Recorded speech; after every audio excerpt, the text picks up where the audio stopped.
چلے آپ سے سوال پوچھتا ہوں. شہد کی مکھی شہد بناتی ہے, ٹھیک ہے. ساری عمر ایک شہد کی مکھی, اس کی عمر ہوتی ہے, پتہ نہیں مجھے ایگزیکٹ آئیڈیا نہیں ہے, میرے خیال 2-3 سال ہوتی ہوگی شاید, یا 1 سال. بہرحال ساری عمر شہد کی مکھی محنت کرتی ہے, ٹھیک ہے. کس طرح؟ رس چوستی ہے ان کا پھولوں کا, اور سبحان اللہ اس کے پیٹ میں شہد بنتا ہے. اللہ تعالیٰ نے پوری فیکٹری لگائی ہے اس کے پیٹ میں. آپ مجھے اندازاً بتائیں کہ ساری عمر شہد کی مکھی کتنا شہد بناتی ہوگی؟ ایک شہد کی مکھی ساری عمر میں محنت کر کے, اندازاً بتائیں, تھوڑا آئیڈیا. 1 چمچ 2 چمچ یا کم, کتنا اندازاً ایک مکھی کتنا شہد بناتی ہے؟ اندازہ بتا دیں. 1 قطرہ, اس پہ سوچا جا سکتا ہے. دیکھیں جو چمچ ہوتا ہے نا اتنا, اس کا 12واں حصہ, تقریباً 2-3 قطرے, ٹھیک ہے, اس کا 12واں حصہ, ٹھیک ہے. ساری عمر شہد کی مکھی کھپ کر, دیکھیں نا اب اللہ تعالیٰ, اللہ اس کو وحی کرتا ہے, سورہ نحل میں اللہ اس کو حکم دیتا ہے, ٹھیک ہے. تو اللہ کی انسٹرکشن ہے, یہاں وحی سے مراد انسٹرکشن ہے. تو ساری عمر کھپ کے وہ چند قطرے شہد کے بناتی ہے.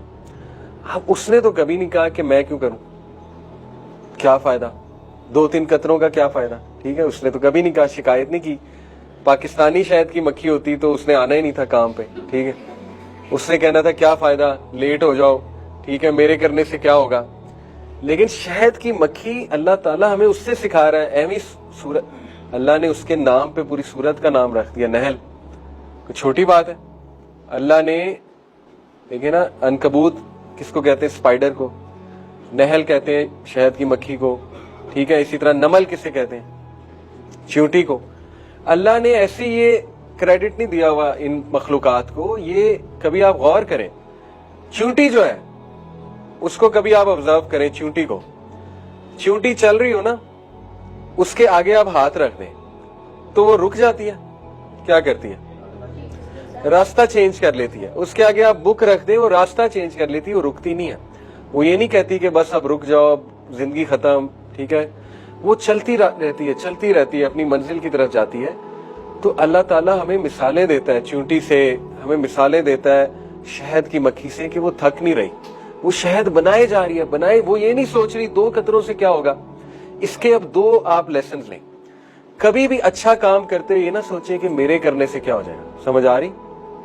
یہ نہ سوچیں. کچھ لوگ یہ کہہ سکتے ہیں کہ آج کل دیکھو اسرائیل کے پروڈکٹس ہم بوائیکاٹ کر رہے ہیں نا, کوئی آپ کو کہہ سکتا ہے بھی آپ کے بوائیکاٹ کرنے سے کیا ہوگا. بھائی مجھے ہے حکم اذاں, سیدھی سی بات ہے. میں نے یہ نہیں دیکھنا میرے بوائیکاٹ کرنے سے کیا ہوگا, میں نے بس کرنا ہے. شہد کی مکھی کو کوئی یہ کہے کہ تو 2 قطرے بناتی ہے, کیا فائدہ تیرے 2 قطرے بنانے کا, نہ بنا. تو قطرہ قطرہ ہی تو دریا بنتا ہے نا. اگر ایک شہد کی مکھی نے شہد بنانا چھوڑ دیا, وہ کام پہ نہ آئی, دوسری بھی کہے گی میں نے بھی نہیں آنا, تیسری بھی کہے گی میں نے بھی نہیں آنا. آہستہ آہستہ کیا ہوگا, شہد بننا کم ہو جائے گا. اور یہ تو میں نے شہد کی بات کی. آپ کو پتا ہے شہد کی مکھی کا اتنا بڑا رول ہے ایکو سسٹم میں, جو پولینیشن ہے ایک پروسیس. پولینیشن کیا ہوتا ہے؟ جو بیج ہے, پولنز ہے, وہ ایک پھول سے دوسرے پھول میں ٹرانسفر شہد کی مکھی کرتی ہے. اگر وہ ٹرانسفر نہیں ہوں گے تو نباتات نہیں ہوں گے, پھول نہیں کھلیں گے, یہ گرینری نہیں ہوگی, سب ختم ہو جائے گا. پھول پودے سب ختم ہو جائے گا اگر وہ پولنز ایک جگہ سے دوسری جگہ شہد کی مکھی نہ لے کر گئی. تو دیکھیں شہد کی مکھی دیکھنے میں کچھ نہیں ہے, لیکن اس کا اتنا بڑا رول ہے کہ اگر وہ ایک بھی ماری جائے, 2-3 بھی ماری جائے نا, تو ایکو سسٹم پہ بہت فرق آتا ہے, افیکٹ آتا ہے شہد کی. اسی لیے اس کو مارنا نہیں چاہیے. آپ کو پتا ہے شہد کی مکھی کو اگر کاٹنے لگے تو وہ ایک الگ بات ہے, لیکن ویسے آپ اس کو نہ ماریں, اس کا ایک بہت بڑا مقصد ہے یہاں پہ. اینیوے ڈیمو کو مار سکتے ہیں, لیکن شہد کی مکھی جو ہے اس کا بہت بڑا ایک مقصد ہے. اب سوچیں, شہد کی مکھی کا اتنا بڑا مقصد ہے, آپ کا کوئی مقصد نہیں. انسان بلا مقصد زندگی گزارتا ہے. انسان یہ کہتا ہے میرے فجر پڑھنے سے کیا ہو جائے گا, میرے اچھی بات کرنے سے کیا ہو جائے گا, میرے بوائیکاٹ کرنے سے کیا ہو جائے گا, میرے چند ایک چیزیں کرنے سے کیا فرق پڑ جائے گا. بھائی فرق پڑے گا. 10 لوگ رول کو فالو نہیں کر رہے, ہو سکتا ہے آپ کہیں یار میرے رول کو فالو کرنے سے کیا ہو جائے گا. ہوگا, ہو سکتا ہے آپ کو دیکھ کے دوسرے فالو شروع کر دیں.